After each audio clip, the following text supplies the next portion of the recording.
नमस्कार। First rank YouTube channel पर आप सभी का स्वागत है। मैं हूं बीएल रेवाड़ और आज के इस सेशन में हम रीट सीटेट फर्स्ट ग्रेड के लिए एक महत्वपूर्ण टॉपिक एनसीएफ 2005 उस पर हम बात करेंगे। सबसे पहले एनसीएफ 2005 देखिए, जो एनसीएफ 2005 है जिसका हिंदी अर्थ है राष्ट्रीय पाठ्यचर्या की रूपरेखा 2005, यह एक विद्यालय शिक्षा का नवीनतम दस्तावेज है और इसमें विद्यालय जो शिक्षा है वो बच्चों को किस प्रकार से दी जाए, बच्चों को जो एजुकेशन है उसका तरीका क्या हो, शिक्षण का तरीका क्या हो। आप यूं कह सकते हो कि शिक्षा जगत को बेहतर करने के मकसद से और राष्ट्रीय पाठ्यचर्या 2005 है वो लाई गई है। इस पर हम बिंदुवार बात करेंगे। ये काफ़ी बड़ा दस्तावेज है, लगभग 180 पेज की विषय वस्तु है ये, लेकिन आपके फर्स्ट ग्रेड रीट और सीटेट के अंदर परीक्षा के अंदर जो प्रश्न आते हैं उस दृष्टि से हम इस विषय वस्तु को समझने का प्रयास करेंगे। राष्ट्रीय पाठ्यचर्या रूपरेखा 2005 और इसे तैयार किसने किया है? इसे तैयार किया एनसीईआरटी ने। राष्ट्रीय शैक्षिक अनुसंधान और प्रशिक्षण परिषद ने इसे, national council of education research and training ने इसे तैयार किया है। इसके बाद में ये जो राष्ट्रीय पाठ्यचर्या 2005 है, एनसीएफ 2005 है, उसे तैयार करने वाली जो एक कमेटी थी, एक समिति थी, उस समिति के अध्यक्ष प्रोफेसर यशपाल। ये एक सामान्य सी जानकारी है, तो हमें एक समझ रखनी चाहिए कि जो एनसीएफ 2005 है वो प्रोफेसर यशपाल की अध्यक्षता में, प्रोफेसर यशपाल हैं, वो यूजीसी के पूर्व चेयरमैन रह चुके हैं और वो एक साइंटिस्ट रहे हैं, एक प्रोफेसर रहे हैं, एक शिक्षक के रूप में भी उनकी अच्छी पहचान रही है। उनकी अगुवाई में, उनकी अध्यक्षता के अंदर और ये राष्ट्रीय पाठ्यचर्या रूपरेखा 2005 तैयार की गई है। उसमें बहुत सारे किरदार रहे हैं। उनमें से राजस्थान के जो एकमात्र व्यक्ति थे वो थे रोहित धनखड़, वो भी यहाँ पर, और उस जो 35 सदस्यों की जो आपकी एक टीम थी उनके अंदर शामिल हैं।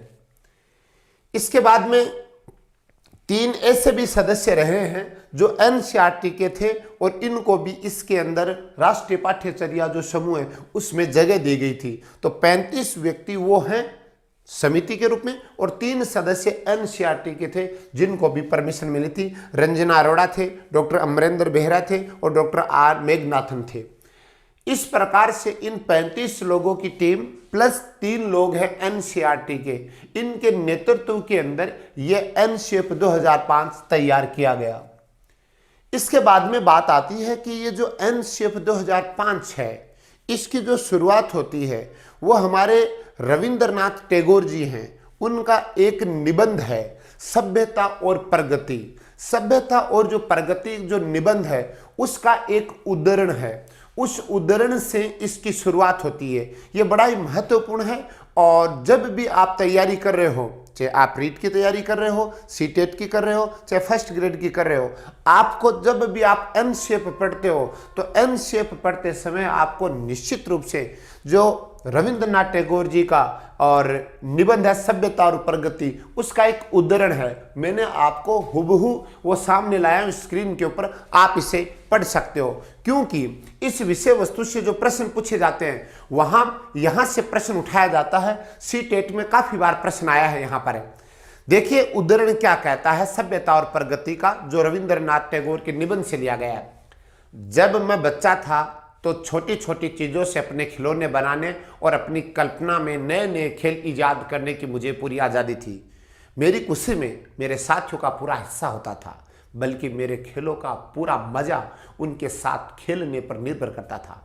एक दिन हमारे बचपन के इस स्वर्ग में वयस्कों की बाजार प्रधान दुनिया से एक प्रलोभन ने प्रवेश किया। एक अंग्रेज दुकान से खरीदा गया खिलौना हमारे एक साथी को दिया गया। वह कमाल का खिलौना था, बड़ा और मानो सजीव। हमारे साथी को उस खिलौने पर घमंड हो गया और अब उसका ध्यान हमारे खेलों में इतना नहीं लगता था। वह उस कीमती चीज को बहुत ध्यान से हमारी पहुंच से दूर रखता था। अपनी इस खास वस्तु पर इठलाता हुआ वह अपने अन्य साथियों से खुद को श्रेष्ठ समझता था, क्योंकि उनके खिलौने सस्ते थे। मैं निश्चित तौर पर कह सकता हूं कि अगर वह इतिहास की आधुनिक भाषा का प्रयोग कर सकता तो वह यही कहता कि वह उस हास्यास्पद रूप से श्रेष्ठ खिलौनों का स्वामी होने की हद तक हमसे अधिक सभ्य था। अपनी उत्तेजना में वह एक चीज भूल गया, वह तथ्य जो उस वक्त उसे बहुत मामूली लगा था कि इस प्रलोभन में एक ऐसी चीज खो गई है जो उसके खिलौनों से कहीं श्रेष्ठ थी। एक श्रेष्ठ और पूर्ण बच्चा, उस खिलौने से महज उसका धन व्यक्त होता था, बच्चे की रचनात्मक ऊर्जा नहीं। न ही उसके खेल में बच्चे का आनंद था और न ही उसके खेल की दुनिया में साथियों को खुला निमंत्रण। ये रविंद्रनाथ टैगोर की निबंध है, सभ्यता और प्रगति, वहां से लिया गया है। सी टेट में काफी बार ये प्रश्न पूछा गया है कि उसकी जो शुरुआत होती है एनशिप 2005 की, वो होती है तो रविंद्रनाथ टैगोर के निबंध सभ्यता और प्रगति के इस उद्धरण से होती है।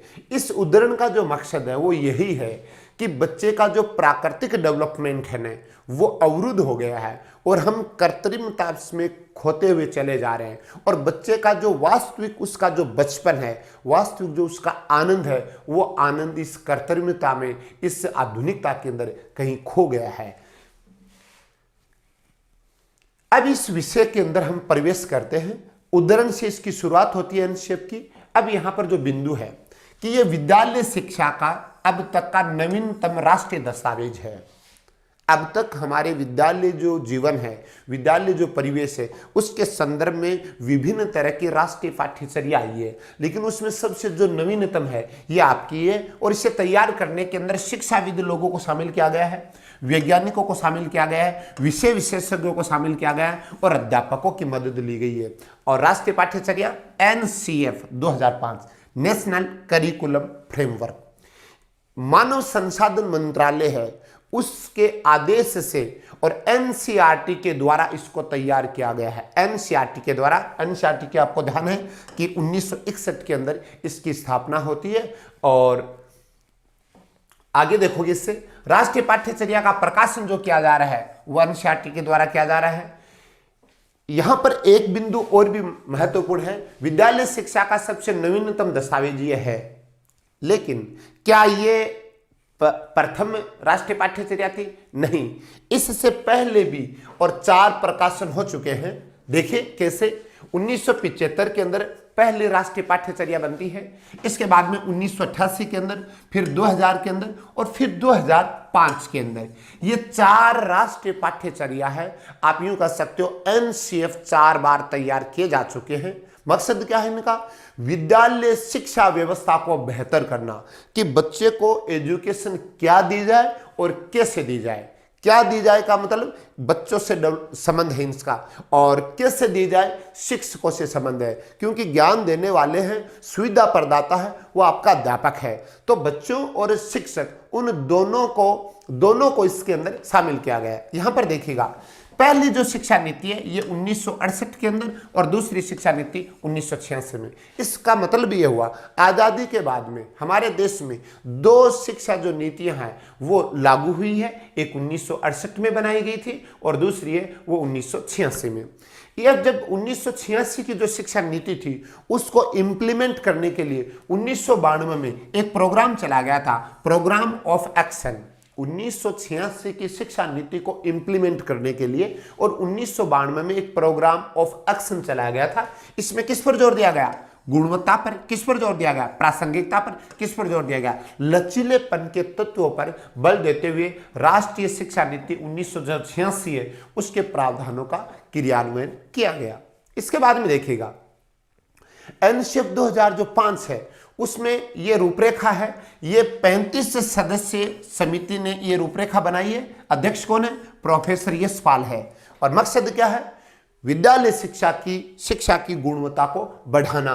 और अगर हमारी शिक्षा व्यवस्था में किसी प्रकार की कोई विकृति है, अगर किसी प्रकार की कोई कमी है, तो उस कमी को दूर करना राष्ट्रीय पाठ्यचर्या 2005 का मकसद था।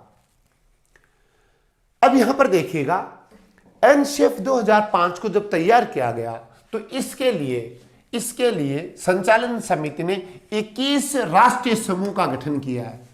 21 राष्ट्रीय समूह को, इसको समझने का प्रयास कीजिएगा।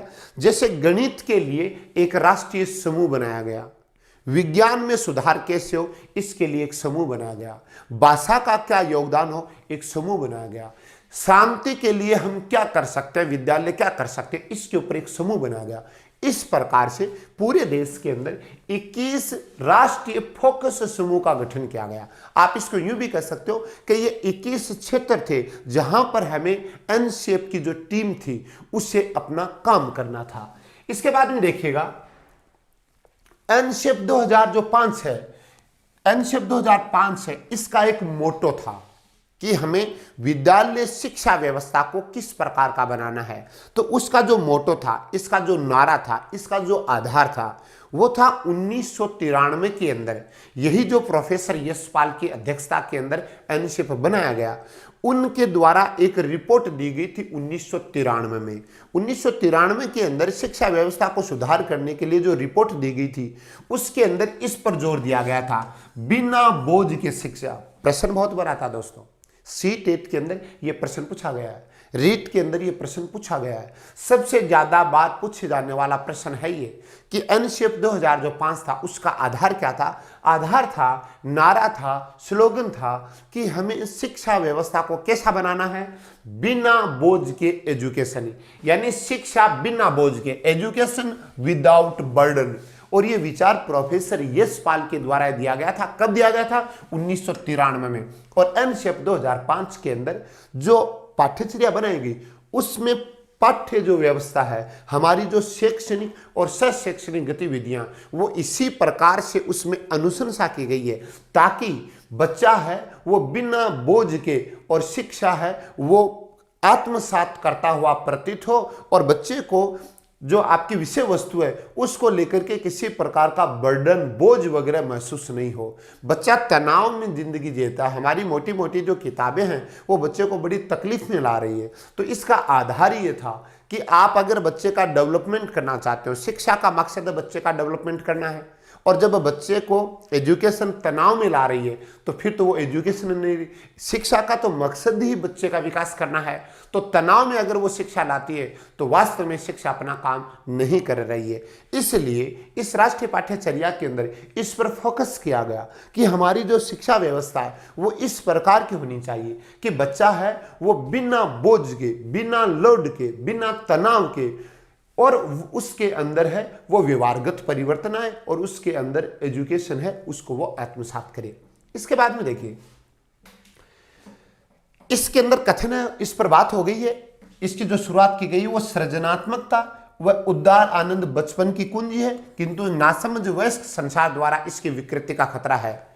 एनशेप 2005 है, ये 22 भाषाओं में इसका अनुवाद किया गया है। आपको पता है 8वीं अनुसूची के अंदर कुल भाषाओं की संख्या कितनी है? कुल भाषाओं की संख्या है वो 22 है। तो इन सभी 22 भाषाओं में इसका अनुवाद किया गया ताकि पूरे देश की जनता, पूरे देश के शिक्षाविद, पूरे देश के शिक्षक इससे लाभान्वित हो सके और उसी के अनुरूप विभिन्न राज्यों के अंदर पाठ्यचर्या, पाठ्यक्रम वगैरह भी बनाया जा सके। पाठ्यचर्या में आप यहां पर एक चीज को समझना कि पाठ्यचर्या के अंदर शैक्षणिक गतिविधि और शैक्षणिक गतिविधियां दोनों शामिल होंगी। अब यहां पर प्रोफेसर यशपाल है, उनका एक कथन बड़ा महत्वपूर्ण है, यह भी प्रतियोगी परीक्षा में पूछा गया है। प्रोफेसर यशपाल कहते हैं कि विभिन्न विषयों के बीच में दीवारें इतनी नीची कर दें कि छात्रों को समग्रता से समझने वाली खुशी हासिल हो सके और उनका चेहरा चमक उठे। यह एक कथन है प्रोफेसर यशपाल का, जो एनशेप 2005 के लिए जो 35 सदस्य समिति बनी थी उसके चेयरमैन थे, उसके अध्यक्ष थे। तो प्रोफेसर यशपाल ये कह रहे हैं कि जो विभिन्न विषय इनके बीच में दूरियां नहीं होनी चाहिए। एक विषय का ज्ञान दूसरे विषय को समझने में आपको मदद करना चाहिए। आप इसको यूं भी कह सकते हो कि विभिन्न विषयों के अंदर समन्वय होना चाहिए, एक तालमेल होना चाहिए और एक समावेशी शिक्षा की तरफ इशारा कर रहे हैं। अगर एक विषय दूसरे विषय से बिल्कुल ही अलग होगा तो बच्चा एक क्षेत्र से दूसरे क्षेत्र में प्रवेश करने में झिझकेगा। आप इसको यूं भी कह सकते हो कि अगर हर चीज एकदम से अलग अलग होगी तो बच्चे के लिए समझना मुश्किल होगा। इसलिए प्रोफेसर यशपाल इसमें यह कहते हैं कि विभिन्न विषयों के अंदर एक दूसरे के ऊपर निर्भरता होनी चाहिए। प्रत्येक विषय है वो अपने आप से एकदम से अलग नहीं होना चाहिए कि बच्चा जब एक विषय को छोड़ करके दूसरे विषय को पढ़े तो उसे लगे कि मैं एक अलग ही दुनिया में आ गया हूं। नहीं, बच्चे को ऐसा महसूस होना चाहिए कि विभिन्न विषय हैं वो आपस में इनके बीच में अंतःक्रिया होती है और आपस में इनके अंदर समन्वय होता है। और एक विषय को जब मैं पढ़ता हूं तो दूसरे विषय को सीखने में भी मुझे मदद मिलती है और एक विषय दूसरे विषय से जुड़ा हुआ है। अब यहां पर जो एनशेप 2005 है इसके भाग बताए गए हैं। एनशेप 2005 जो 180 पेजों का दस्तावेज है उसे 5 भागों में बांटा गया है। यह भी पिछली बार प्रतियोगी परीक्षा में प्रश्न आया था। इसके जो 5 पार्ट हैं वो है, एक तो परिप्रेक्ष्य है, सीखने का ज्ञान, पाठ्यचर्या के क्षेत्र, विद्यालय कक्षा का वातावरण और व्यवस्थागत सुधार। इस प्रकार से इसको 5 भागों में 5 अंग है वो बांटे एनशेप 2005 ने। आगे देखिएगा इसमें क्या कहा है। एनशेप 2005 के अंदर इस बात पर भी जोर दिया है कि बालक जो ज्ञान है उसको कैसे प्राप्त करेंगे। तो एनशेप 2005 कहता है इसमें निर्मितिवादी या संरचनावादी अधिगम पर बल देता है। निर्मितिवादी या संरचनावादी अधिगम का मतलब ये हो गया कि जो बालक है उसके पास में अपने तजुर्बे होते हैं, उसके पास में अपने अनुभव होते हैं। उन अनुभवों के माध्यम से वो बालक है वो ज्ञान का निर्माण स्वयं करता है। तो निर्मितिवादी का मकसद ही है, निर्मितिवाद का मतलब, संरचनावाद का मतलब है कि ज्ञान का निर्माण बालक स्वयं करता है। यहां पर अध्यापक का क्या रोल है? अध्यापक केवल और केवल है वो जो बच्चा है उसको विषय वस्तु को समझने में मदद करता है। तो एनशेप 2005 में ये कहा गया है कि जो शिक्षक है उसकी भूमिका सहयोगकर्ता की होगी, सहजकर्ता की होगी, फैसिलिटेटर की होगी, सुविधा प्रदाता की होगी। ये प्रतियोगी परीक्षा में काफी बार आ गया। एनशेप 2005 का जो मकसद है उसके अंदर ये बात भी बताई गई है कि जब एक बच्चा ज्ञान ग्रहण कर रहा है तो वहां पर शिक्षक की भूमिका क्या होगी। शिक्षक उसका एक मार्गदर्शक होगा, शिक्षक उसको सहयोग करने वाला होगा, शिक्षक उसको फैसिलिटी सुविधा प्रदान करेगा कि बच्चे को कहीं पर समझने में तकलीफ आ रही है तो अध्यापक उसकी मदद करेगा। वो सुविधा प्रदाता है। वेरी वेरी इंपॉर्टेंट, सबसे ज्यादा पूछे जाने वाला प्रश्न है कि एनशेप 2005 में अध्यापक की भूमिका किस प्रकार की? अध्यापक की भूमिका है वो फैसिलिटेटर की है, अध्यापक की भूमिका सुविधा प्रदाता की है, अध्यापक की भूमिका सहयोगकर्ता की है। इसके बाद में देखिएगा एनशेप 2005 का जो उद्देश्य है वो हमारी पीढ़ी को, यानी हमारी जो जनरेशन है, हमारे जो बच्चे हैं, उन बच्चों को धर्म, जाति, भाषा, क्षेत्र, लिंग, शारीरिक असमर्थता आदि चुनौतियों से निरपेक्ष रहते हुए, इनसे निरपेक्ष रहना है, से रहते हुए शारीरिक और मानसिक पोषण प्रदान करते हुए समावेशी शिक्षा उपलब्ध कराई जाए। ये वेरी वेरी इंपॉर्टेंट, इसके ऊपर भी प्रतियोगी परीक्षा में प्रश्न आता है। देखिए हमारा देश विविधताओं से भरा हुआ देश है। जम्मू कश्मीर से कन्याकुमारी, गुजरात से लेकर के अरुणाचल प्रदेश तक हमारे यहाँ पर कहा जाता है कि हर 9 कोस के ऊपर है वो हमारे यहाँ पर भाषा और पानी बदल जाता है। हमारे यहाँ पर हिंदू, मुस्लिम, सिख, ईसाई विभिन्न धर्मों के पंथों के लोग हैं। हमारे यहाँ पर 22 तो 8वीं अनुसूची में सूचीबद्ध भाषाएं हैं। अगर आप सभी भाषाओं की बात करो तो हमारे देश के अंदर हजारों भाषाएं हैं। हमारे देश के अंदर अनेक जातियां हैं। अगर आप एक कौम की बात करो, एक कौम की हजारों गोत्र मिल जाएंगी। तो देश के अंदर हजारों जातियां हैं। हमारे देश में हजारों भाषाएं बोली जाती है। हमारा देश है वो जम्मू कश्मीर से कन्याकुमारी तक काफी इलाके में आपके 28 राज्य और 8 केंद्र शासित प्रदेशों के अंदर है वो विस्तृत है। और हमारे यहाँ पर लड़के हैं, लड़कियां हैं और तीसरे लिंग को भी हमारे देश में मान्यता प्रदान की गई है। और हमारे देश के अंदर जो विकलांगता है, जिसको हमारे देश के प्रधानमंत्री ने दिव्यांग शब्द इस्तेमाल किया है, तो दिव्यांगों की संख्या भी काफी है हमारे देश के अंदर। ये सभी की सभी इनसे जुड़ी हुई हमारी चुनौतियां हैं। इनको लेकर के कभी कभार लगता है कि शिक्षा व्यवस्था को इंप्लीमेंट करने में तकलीफ होती है। तो एनशेप 2005 ने कहा है कि आप इसे स्वीकार कीजिए कि देश के अंदर धर्म है तो है, क्षेत्र है तो है और विभिन्न भाषाएं हैं, लेकिन आप इनसे निरपेक्ष रहिए। इनसे निरपेक्ष रहते हुए और आप शारीरिक और मानसिक पोषण प्रदान कीजिए। आप अपनी शिक्षा व्यवस्था को ऐसा कीजिए कि जिससे बच्चे का बेहतरीन तरीके से शारीरिक डेवलपमेंट हो। आप अपनी शिक्षा व्यवस्था को ऐसा कीजिए कि बालक का बौद्धिक विकास और उसको मानसिक पोषण मिले। साथ साथ में यहां पर एक बिंदु जो बहुत इंपॉर्टेंट है और जो आपसे सी-टेट के अंदर, रीट के अंदर इनमें प्रश्न पूछा जाता है, वह समावेशी शिक्षा। समावेशी शिक्षा का मतलब ये हुआ, किसी समय पर ऐसी बातें होती थी कि जो इंटेलिजेंट बच्चे उनके लिए अलग विद्यालय हो, कमजोर बच्चे उनके लिए अलग विद्यालय हो, शारीरिक रूप से जो विकलांग बच्चे हैं उनके लिए अलग विद्यालय हो। लेकिन एनसीएफ 2005 ये कहता है, इस तरीके का अनुशंसा करता है कि हमारी शिक्षा व्यवस्था इस प्रकार की होनी चाहिए कि हमें समावेशी शिक्षा पर जोर देना चाहिए। समावेशी शिक्षा का मतलब यह है कि जितने भी ये विभिन्नताएं हैं, उन विभिन्नताओं के बच्चों को एक ही जगह पर एजुकेशन देना। जैसे विभिन्न पंथों के लोग हैं, विभिन्न धर्मों के लोग हैं, वो एक ही विद्यालय के अंदर अध्ययन करेंगे। विभिन्न भाषाओं के बच्चे हैं, वो एक ही विद्यालय में अध्ययन करेंगे। और बच्चे विकलांगता लिए वो बच्चे भी उसी विद्यालय के अंदर शिक्षा ग्रहण करेंगे। प्रतिभाशाली बच्चे होंगे, औसत बच्चे होंगे, वो भी एक ही विद्यालय में शिक्षा ग्रहण करेंगे। इस प्रकार की शिक्षा व्यवस्था को समावेशी शिक्षा कहते हैं। वेरी वेरी इंपॉर्टेंट, इसके ऊपर अक्सर प्रतियोगी परीक्षा में प्रश्न पूछा जाता है। क्या समावेशी शिक्षा? समावेशी शिक्षा का मतलब हुआ कि विभिन्नता लिए हुआ जो समाज है, वो समाज एक ही जगह से शिक्षा व्यवस्था से लाभान्वित होगा। यही समावेशी शिक्षा है। एनशेप 2005 इस पर जोर देता है। इसके बाद में आता है एनशेप 2005 जब तैयार किया गया, तो एनशेप 2005 को तैयार करते समय कुछ मार्गदर्शी सिद्धांत थे। आप इसको यूं भी कह सकते हो कि इन 5 बिंदुओं ने इस टीम को मार्गदर्शन प्रदान किया। इन्होंने इन बिंदुओं को अपने सामने पहले रखा कि हमें एनशेप 2005 तैयार करना है। और क्योंकि एनशेप 2005 का मोटो क्या है? बिना बोझ के शिक्षा, यानी एजुकेशन विदाउट बर्डन। बिना बर्डन के एजुकेशन है, वो उसका मोटो है। तो ये मोटो कब इंप्लीमेंट होगा, ये कब तैयार होगा? ये तब तैयार होगा जब उसके ऊपर जो 5 मार्गदर्शी सिद्धांत है, इनके अकॉर्डिंग हम काम करेंगे। तो पहला जो मार्गदर्शी सिद्धांत है वह ज्ञान को स्कूल के बाहरी जीवन से जोड़ना। हमारे यहाँ पर एक इस प्रकार की समझ है कि कक्षा में पढ़ाई होगी, कक्षा के बाहर है वो पढ़ाई नहीं होती है। यानी जो विद्यालय में पढ़ाया जाता है वो तो पढ़ाई है और बाकी कुछ भी नहीं है।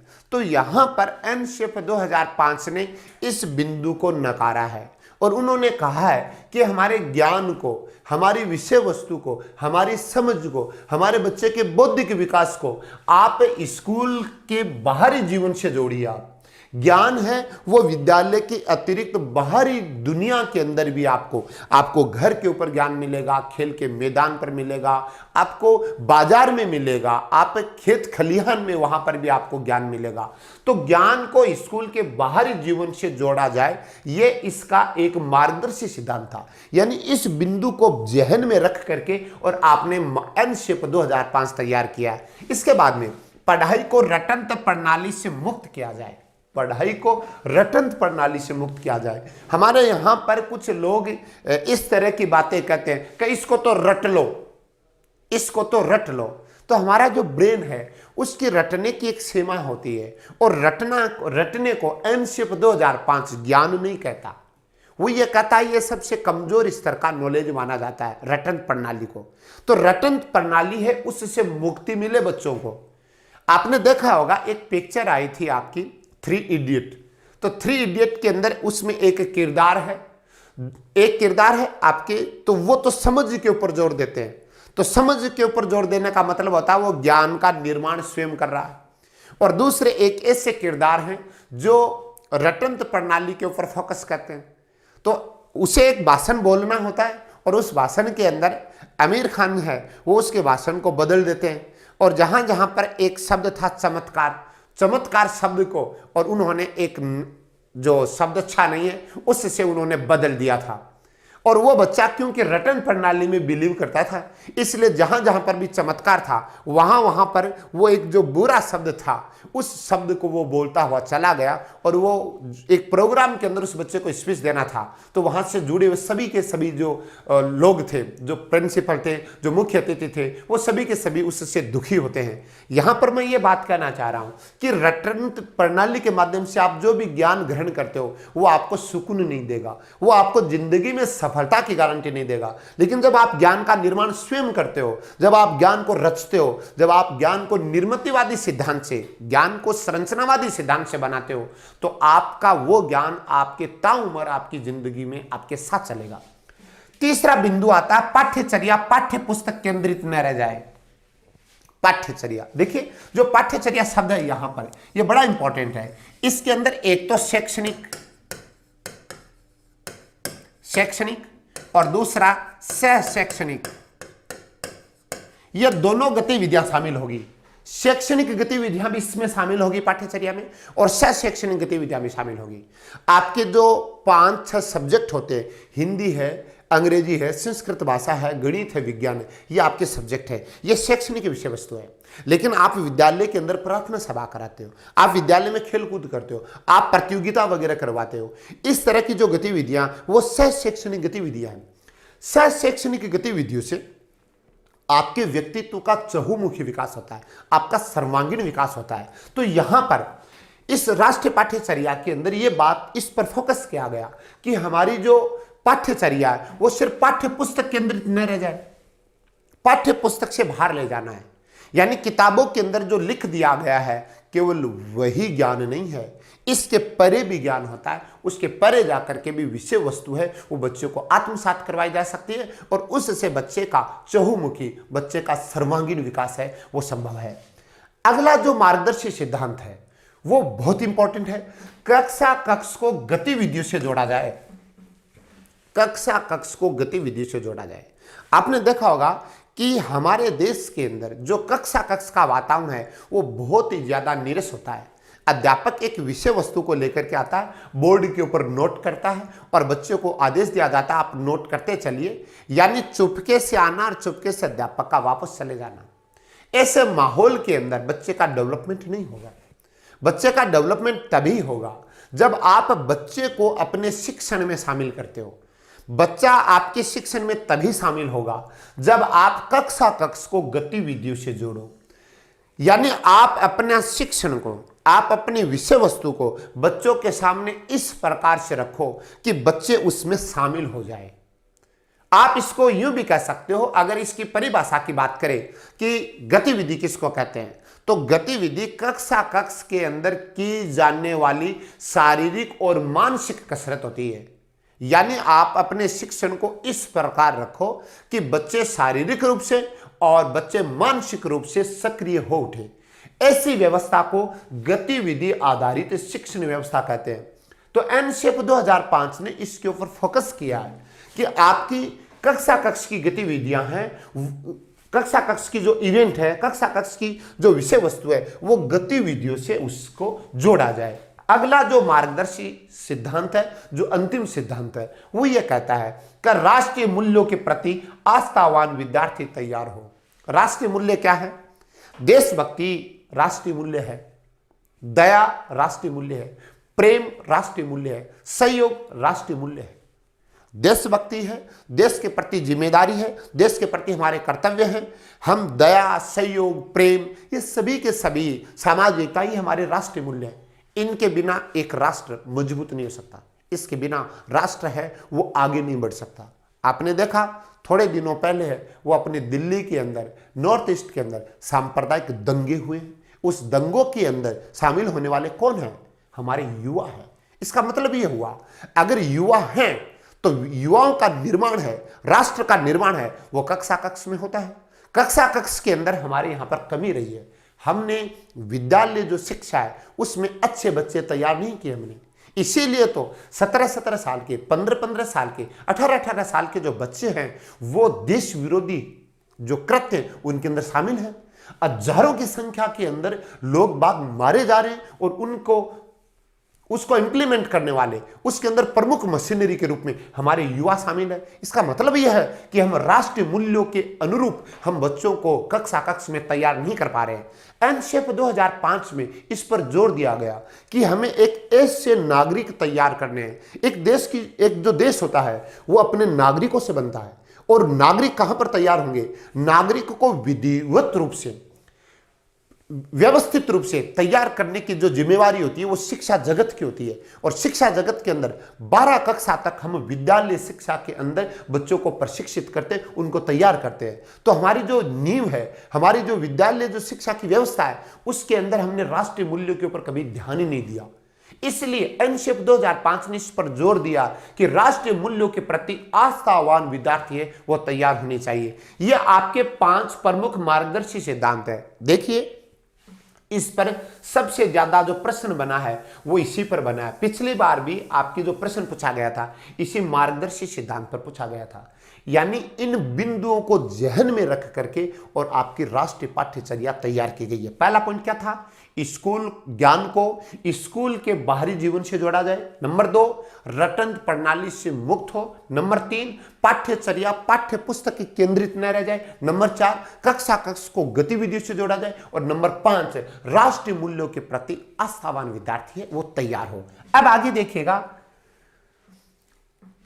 एनसीएफ 2005 को तैयार करते समय इन्होंने इन बिंदुओं, जो मार्गदर्शी सिद्धांत थे, इसके आधार के ऊपर इन्होंने तैयार किया। फिर इन्होंने जो 21 विभिन्न जो राष्ट्रीय समूह बनाए गए थे, इन्होंने बाद में कुछ आपने सुझाव दिए इन 21 समूह ने कि हमें शिक्षा व्यवस्था को कैसे करना है, बच्चों को क्या तो शिक्षा देनी है और कैसे देनी है। इसके लिए उनके जो सुझाव है इस पर प्रश्न आता है। पहला मार्गदर्शी सिद्धांतों पर आता है, दूसरा आता है एनसीएफ ने सुझाव क्या दिए। तो जो भी प्रश्न बनेगा आपका वो इन्हीं सुझावों पर बनेगा। आप यूं भी कह सकते हो कि हम अभी इसके 20 सुझाव हैं वो पढ़ रहे हैं और इन्हीं सुझावों के ऊपर आपसे प्रश्न पूछा जाएगा। देखिएगा, पहला सुझाव क्या है कि एक अध्यापक है वो कक्षा के अंदर जब बच्चों को पढ़ाता है तो यहां पर शिक्षण के सूत्र हैं, ज्ञात से अज्ञात की ओर, मूर्त से अमूर्त की ओर, इनका अधिकतम प्रयोग करें।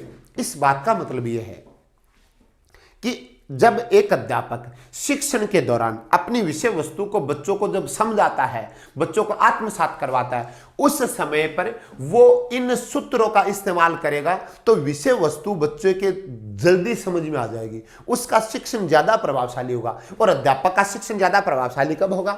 जब बच्चे विषय वस्तु को अधिकतम आत्मसात कर ले, जिंदगी में अधिकतम उसको उतार ले, उस विषय वस्तु को सीख ले।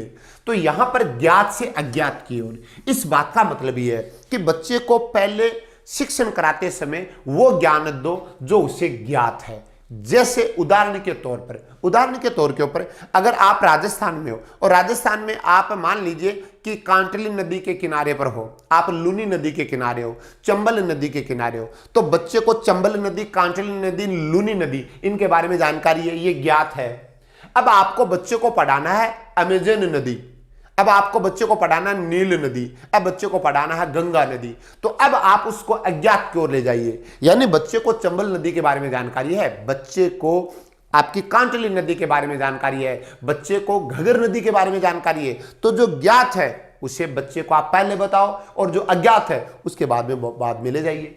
दूसरा बिंदु इसमें सूत्र दिया मूर्त से अमूर्त की ओर। इस बात का मतलब यह है कि जो चीजें जिसका भौतिक सत्यापन होता है ना वो मूर्त रूप होती है।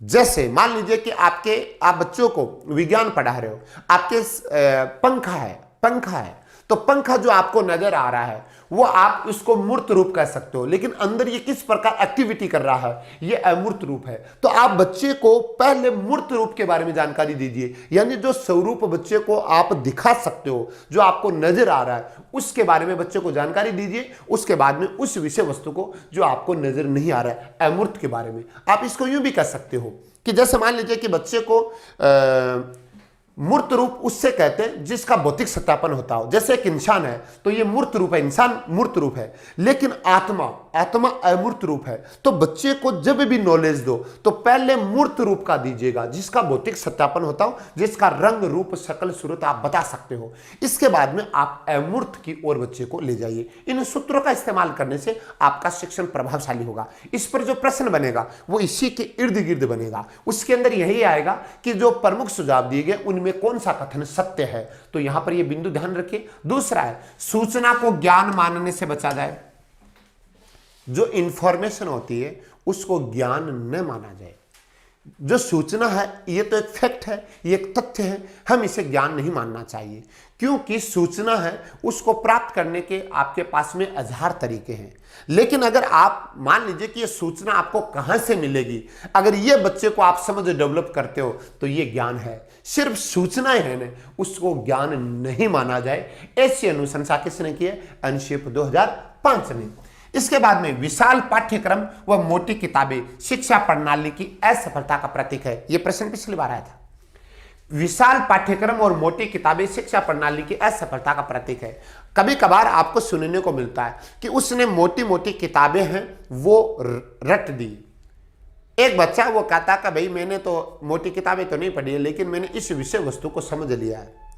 तो जो समझने की बात कहता है वो थोड़ी सी विषय वस्तु को पढ़ा है, छोटी सी विषय वस्तु को पढ़ा है, लेकिन इतना पढ़ लिया है कि वो निश्चित रूप से कामयाब हो जाएगा। लेकिन अगर आप मोटी किताबें पढ़ रहे हो, ये सफलता की गारंटी नहीं देता है। मोटी विषय वस्तु का मतलब ये नहीं है कि वो आप कामयाब हो जाओगे।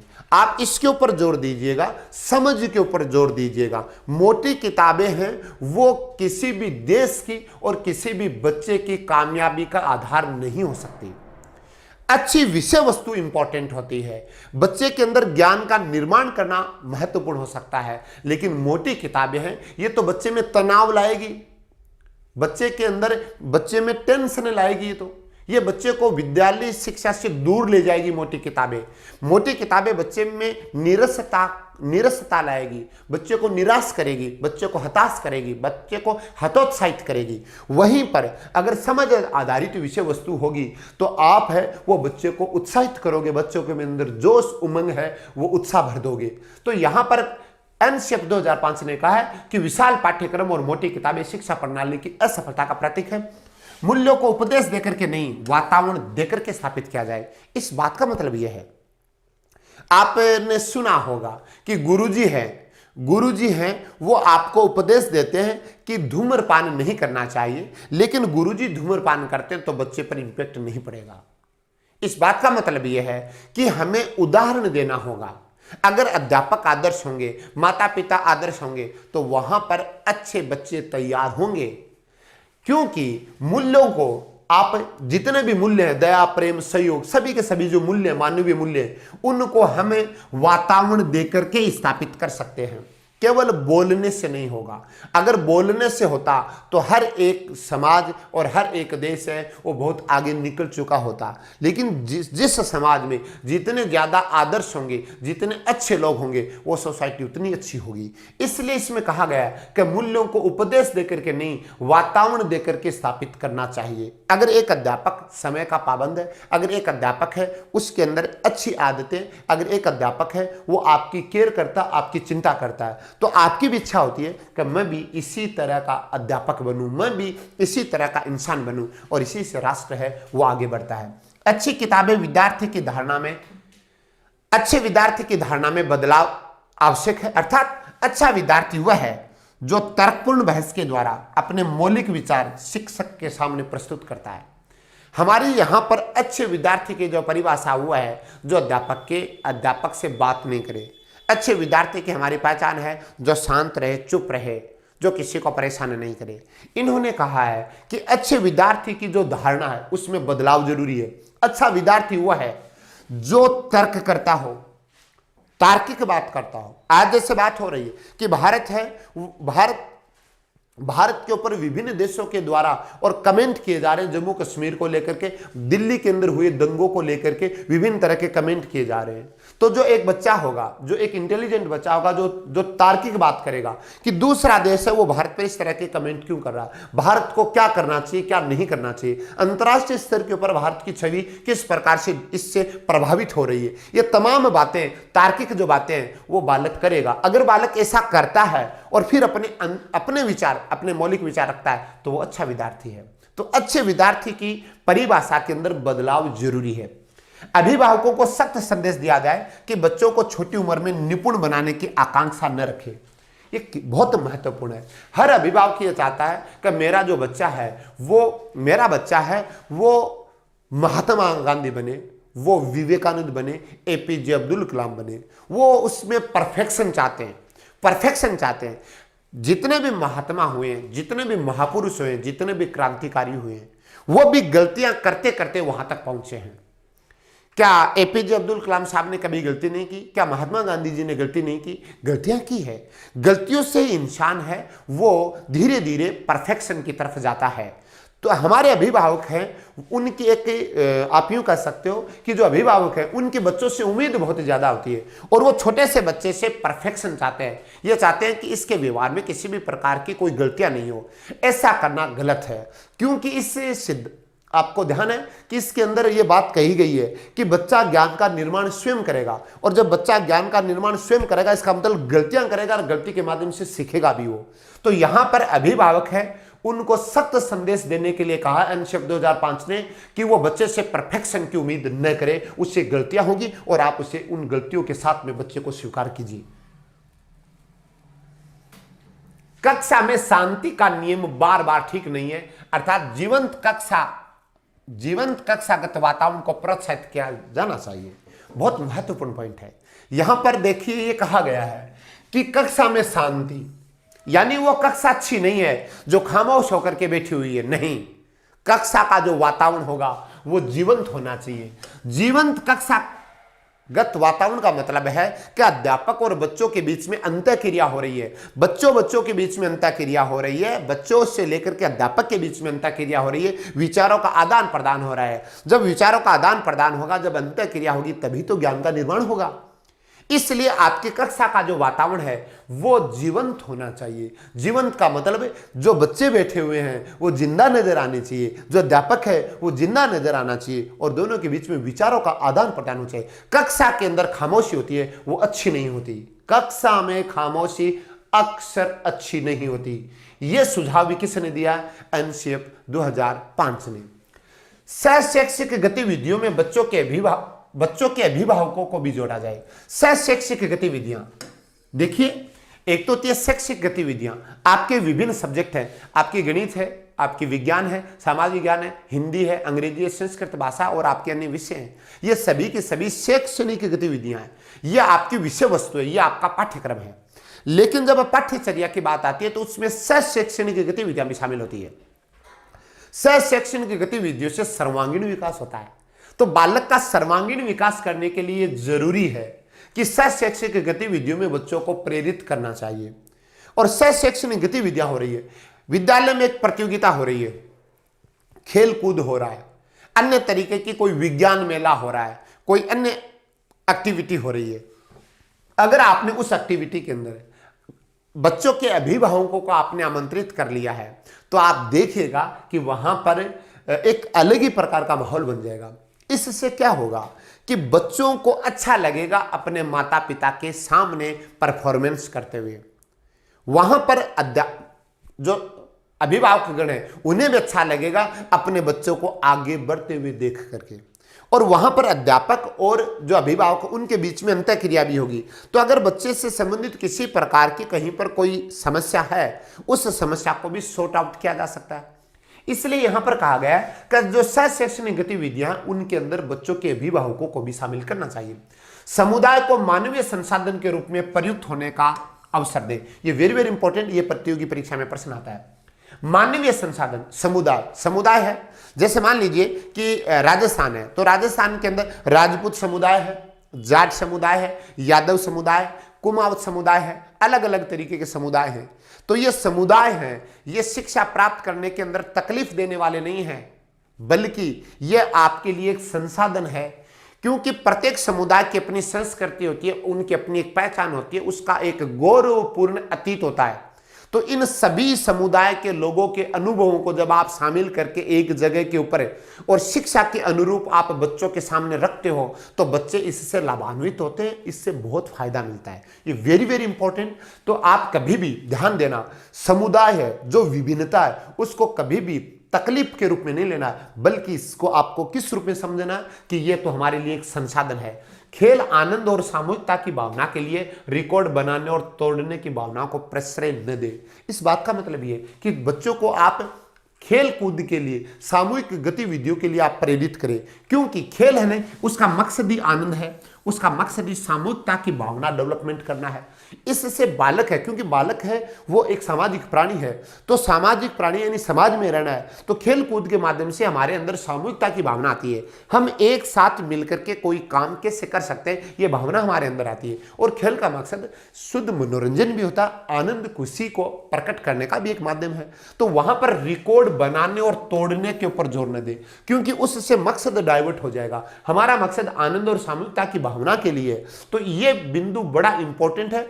कभी भी खेल कूद के अंदर रिकॉर्ड बनाने और तोड़ने की भावना को प्रोत्साहित नहीं देना चाहिए। जिस बच्चे के अंदर शारीरिक टैलेंट होगा, जिसके अंदर बौद्धिक टैलेंट होगा, वो अपने खेल कूद के अंदर अपने आप ही रिकॉर्ड तोड़ेंगे। हमारा मकसद है कि बच्चे को बेहतरीन तरीके का खेल जो है, खेल का वातावरण उपलब्ध कराना। आप इसको एक सिंपल वे में यूं भी समझ सकते हो, खेल का मकसद खेल की भावना को डेवलप करना है, और खेल की भावना आनंद और सामूहिकता का विकास है। बच्चों की अभिव्यक्ति में मातृभाषा महत्वपूर्ण स्थान रखती है, और शिक्षक अधिगम परिस्थितियों में इसका इस्तेमाल करें। यह बहुत महत्वपूर्ण पॉइंट है। इस एनशेप 2005 में कहा गया है कि कम से कम प्राइमरी स्तर के ऊपर विद्यालय के अंदर आप बच्चे को मातृभाषा में सिखाइए, क्योंकि बच्चा जब विद्यालय के अंदर आता है तो वो एक उस परिवेश से आता है जहां पर एक भाषा लेकर के विद्यालय के अंदर पहुंचता बालक, यानी बालक है वो अपने माता पिता से, अपने परिवार से, आसपास के मोहल्ले से एक भाषा सीख करके विद्यालय में आया है।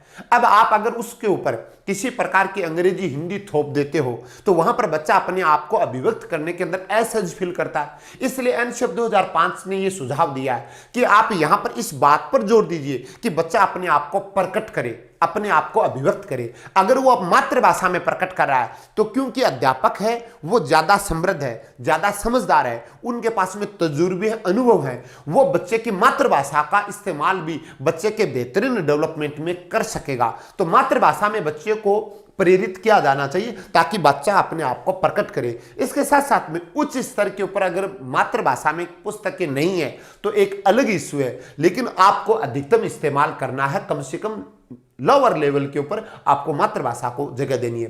पुस्तकालय में बच्चों को स्वयं पुस्तक चुनने का अवसर दे, यानी वहां पर थोपी न जाए। हमारे जो विद्यालय हैं, विशेष करके सरकारी विद्यालय, वहां के पुस्तकालयों की हालत बड़ी खराब है। वहां पर एक गुरुजी है, उनको इसका चार्ज मिलता है। गुरुजी है वो लोक में रखते हैं किताबों को, बिल्कुल रखिए, कोई दिक्कत नहीं है। लेकिन जब 1 घंटे का लाइब्रेरी का उनका समय है, तो उस समय आप बच्चों को किताब चुनने का मौका दे। जिस पुस्तक को पढ़ने में बच्चे को आनंद की अनुभूति हो रही है, कोई बच्चा विज्ञान के आविष्कार पढ़ना चाहेगा, पढ़ने दो ना। कोई बच्चा खेल कूद को पढ़ना चाहता है, पढ़ने दीजिए। कोई बच्चा है वो एक मैगजीन पढ़ना चाहता है, उसको पढ़ने दीजिए। कोई बच्चा कार्टून पढ़ना चाहता है, पढ़ने दीजिए ना। आप उसमें बच्चे के ऊपर रुचि को थोपोगे नहीं।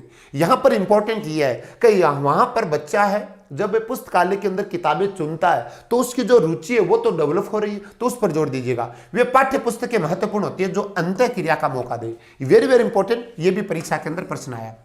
वो किताबें अच्छी होती है जो अंतः क्रिया का मौका दे। इसका मतलब हुआ कि छोटे बच्चे हैं, आपके मिडिल स्कूल के बच्चे हैं, आपके माध्यमिक स्कूल के बच्चे हैं, तो उन सभी बच्चों की अलग अलग प्रकार की समझ का स्तर होता है। अच्छी किताब वो मानी जाती है जो उम्र के अकॉर्डिंग हो, और किताबें इस प्रकार की हो जो बच्चे के समझ के स्तर पर हो, यानी जो किताब बच्चे के साथ में अधिकतम अंतः क्रिया करे, यानी बच्चा उस विषय वस्तु के साथ में इस प्रकार से जुड़ जाए कि किताब को अलग करने का उसका मन न हो। इसका मतलब है कि जो किताबें रुचिकर तरीके से लिखी जाएगी, जिस किताब के अंदर चित्र वगैरह का अच्छा इस्तेमाल किया जाएगा, जिसके अंदर किताब की डिजाइन वगैरह, किताब के अंदर जो कंटेंट है वो बच्चे की रुचि के अकॉर्डिंग होंगे, तो बच्चा पुस्तक के साथ में अंतःक्रिया करता हुआ आगे बढ़ेगा।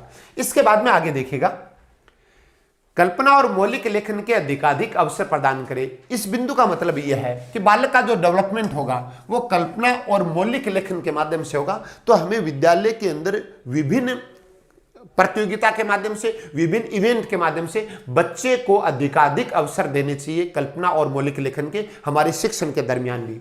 सजा और पुरस्कार की भावना को सीमित रूप में प्रयोग करना चाहिए। देखो, हमें बच्चों को प्राकृतिक रूप से अभिप्रेरित करना चाहिए, हमें बच्चों को प्राकृतिक अभिप्रेरणा प्रदान करनी चाहिए, हमें सकारात्मक अभिप्रेरणा प्रदान करनी चाहिए, हमें बच्चे को अच्छा अवसर प्रदान करना चाहिए और उस अच्छे अवसर के अंदर बच्चे का डेवलपमेंट होगा स्वाभाविक तरीके से।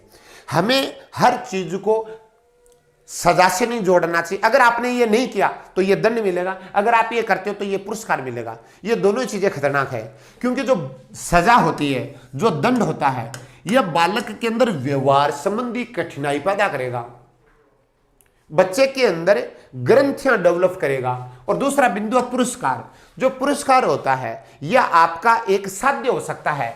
पुरस्कार को कभी भी, मैं करेक्शन करना चाहूंगा, जो पुरस्कार है वो एक साधन हो सकता है, यह साध्य कभी नहीं होगा। तो कभी कभार क्या होता है कि पुरस्कार की राशि इतनी ज्यादा रख दी जाती है कि बालक सब कुछ भूल जाएगा और पुरस्कार को पाने में लग जाएगा, यानी बच्चे का साध्य बन गया पुरस्कार। वो बड़ा खतरनाक होता है। तो बच्चे को विप्रेरित करने का साधन हो सकता है पुरस्कार, साध्य नहीं। अंतिम जो मंजिल है वो मानव का विकास है, वो पुरस्कार नहीं हो सकता। इसलिए इन दोनों का इस्तेमाल सीमित करना चाहिए। बच्चों के अनुभव और स्वर को प्राथमिकता देते हुए बाल केंद्रित शिक्षा प्रदान की जाए। देखिए, दो प्रकार की शिक्षा व्यवस्था, शिक्षक प्रधान और बाल केंद्रित। तो शिक्षक प्रधान के अंदर शिक्षक की रुचि, शिक्षक की आयु, शिक्षक की क्षमता, शिक्षक की योग्यता को ध्यान में रखा जाता है। जब एक अध्यापक शिक्षण के अनुभव अपनी रुचि, क्षमता, योग्यता के अनुरूप रचता है तो वो शिक्षक केंद्रित व्यवस्था होती है। उसे नकार दिया गया, आधुनिक समाज में नकार दिया गया, क्योंकि हमें डेवलपमेंट किसके अंदर करना है, हमें विकास किसके अंदर करना है, हमें विकास बच्चे के अंदर करना है। इसलिए हमें जोर किस पर देना चाहिए, हमें जोर उसी के ऊपर देना चाहिए कि बच्चे में व्यवहारगत परिवर्तन कैसे हो, बच्चे की रुचि कैसे जागृत हो, बच्चा विप्रेरित कैसे हो, बच्चा सीखता कैसे है, बच्चा कौन सी विषय वस्तु को कब पढ़ना पसंद करता है। तो यहां पर जब आप इन बातों का ध्यान रख करके अपने शिक्षण अनुभव बच्चों को प्रदान करोगे तो बच्चे ज्यादा सीखेंगे। तो इसलिए एनसीईआरटी 2005 है वो बाल केंद्रित शिक्षा के ऊपर फोकस कर रहा है। वेरी वेरी इंपॉर्टेंट, यानी वो अनुभव जो बच्चों की रुचि, क्षमता, योग्यता के अनुरूप रचे जाते हो, बाल केंद्रित। इसके बाद में देखिए, सांस्कृतिक कार्यक्रमों में मनोरंजन के साथ पर सौंदर्य बोध को प्रोत्साहन दे। ये भी आपके पिछली बार परीक्षा में प्रश्न पूछा गया था। जो सांस्कृतिक कार्यक्रम होते हैं उनके अंदर मनोरंजन के ऊपर फोकस नहीं करके हमें सौंदर्य बोध के ऊपर फोकस करना चाहिए। सौंदर्य बोध का मतलब है कि हमें चित्रकला को प्रोत्साहन देना चाहिए, हमें ललित कला को प्रोत्साहन देना चाहिए, हमें संगीत को देना चाहिए, हमें नृत्य को देना चाहिए, हमें गायन को देना चाहिए, और हमें एक जो सांस्कृतिक कार्यक्रम होते हैं उनका एक सौंदर्य पहलू होता है। तो हमें बच्चे के अंदर सौंदर्य बोध डेवलप करना चाहिए इनके माध्यम से। शिक्षक प्रशिक्षण और विद्यार्थियों के मूल्यांकन को सतत प्रक्रिया के रूप में, वेरी वेरी इंपॉर्टेंट, यानी अध्यापक है वो बीएड करते हैं उस समय उनको प्रशिक्षित किया जाता है कि बच्चों को कैसे पढ़ाना है। उसके बाद में अगर उन अध्यापकों को नित्य नए विचार आते हैं शिक्षा जगत में कि बच्चों को सिखाया कैसे जाना चाहिए, इसके ऊपर रिसर्च होते हैं, तो वो रिसर्च से अध्यापकों तक कैसे पहुंचेंगे। अगर उनको समय समय पर प्रशिक्षण मिलेगा तो अध्यापक हैं वो नवाचार से वाकिफ रहेंगे, नए नए प्रयोगों से वाकिफ रहेंगे। इससे वो बच्चों का ज्यादा है वो डेवलपमेंट कर पाएंगे। बच्चों का जो मूल्यांकन है वो भी सतत होना चाहिए। हमारे पहले अर्धवार्षिक परीक्षा होती थी, वार्षिक, तो बच्चे का अर्धवार्षिक परीक्षा के अंदर जो रिजल्ट रहा बाद में उसकी कॉपियां चेक होती थी वार्षिक परीक्षा लगने के बाद में, तो हम बच्चे में सुधार नहीं कर पाते थे। तो एनसीईआरटी 2005 ये कहता है कि बच्चे का लगातार सतत रूप से मूल्यांकन होता रहना चाहिए। किसका? शैक्षणिक और शैक्षणिक गतिविधियों का, जिससे उसका बेहतरीन डेवलपमेंट हो सके। और अंतिम जो सुझाव है वह है शिक्षकों को अकादमिक संसाधन व नवाचार आदि समय पर पहुंचाया जाए। देखिए, विद्यालयों के अंदर अध्यापक बंधुओं को अगर हम संसाधन उपलब्ध नहीं करवाएंगे, अगर हम उन्हें नवाचार से अवगत नहीं करवाएंगे, तो वो बच्चों के अंदर ये नए तरीके से जो विषय वस्तु है वो प्रस्तुत नहीं कर पाएंगे, बच्चों का शिक्षा के माध्यम से डेवलपमेंट नहीं कर पाएंगे। एनसीएफ 2005 ने यह भी एक सुझाव दिया है कि जितने भी नए तरह के कोई नवाचार आते हैं वो तुरंत के तुरंत अध्यापकों तक पहुंचने चाहिए। दूसरी बात, और संसाधन होते हैं बहुत सारे, आपकी प्रयोगशाला लेबोरेटरी है, आपकी ज्योग्राफी से जुड़ी हुई विषय वस्तु है, विज्ञान से जुड़ी हुई विषय वस्तु है, विद्यालयों के अंदर विभिन्न तरह के क्लब बनाए जाते हैं, उन सब के लिए संसाधन चाहिए। वो संसाधन अध्यापकों को समय पर उपलब्ध कराए जाने चाहिए और नवाचार समय पर पहुंचाए जाने चाहिए। अगर हम इन सुझावों को मान लेते हैं तो आप शिक्षा जगत को बेहतरीन तरीके से आप उसके ऊपर एक उपकार करेंगे। एनसीएफ 2005 ने इन 20 सुझावों की बात की है। आज का हमारे इस सेशन में हमने एनसीएफ 2005 की पृष्ठभूमि की बात की है, हमने इसके अंदर प्रमुख जो मार्गदर्शी सिद्धांत की बात की है, और इसमें एनसीएफ ने जो सुझाव दिए उसके ऊपर बात की है, और हमने इसका जो आधार वर्ष था बिना बोझ के शिक्षा, इसके ऊपर बात की है। मैं उम्मीद करता हूं कि आपको ये सेशन निश्चित रूप से पसंद आया होगा। अगर आपको पसंद आता है तो आप इसे लाइक करें, शेयर करें, और उसके बाद में अगले सेशन के अंदर मैं इसी को आगे लेकर के आऊंगा, जिसमें हम बात करेंगे कि एनसीएफ 2005 ने भाषा के संबंध में क्या कहा है, गणित के संबंध में क्या कहा है, और आपकी मातृभाषा के संबंध में क्या कहा है, सामाजिक ज्ञान के बारे में क्या कहा है, विज्ञान के बारे में क्या कहा है, शांति के लिए क्या कहा है। तो एक आपका और इसके ऊपर लेसन बनेगा। अगर आप ये दोनों लेसन पढ़ लेते हो, एनसीएफ से पूछे जाने वाले जो 2 प्रश्न होंगे वो आपके गलत नहीं होंगे। तब तक जय हिंद, जय भारत।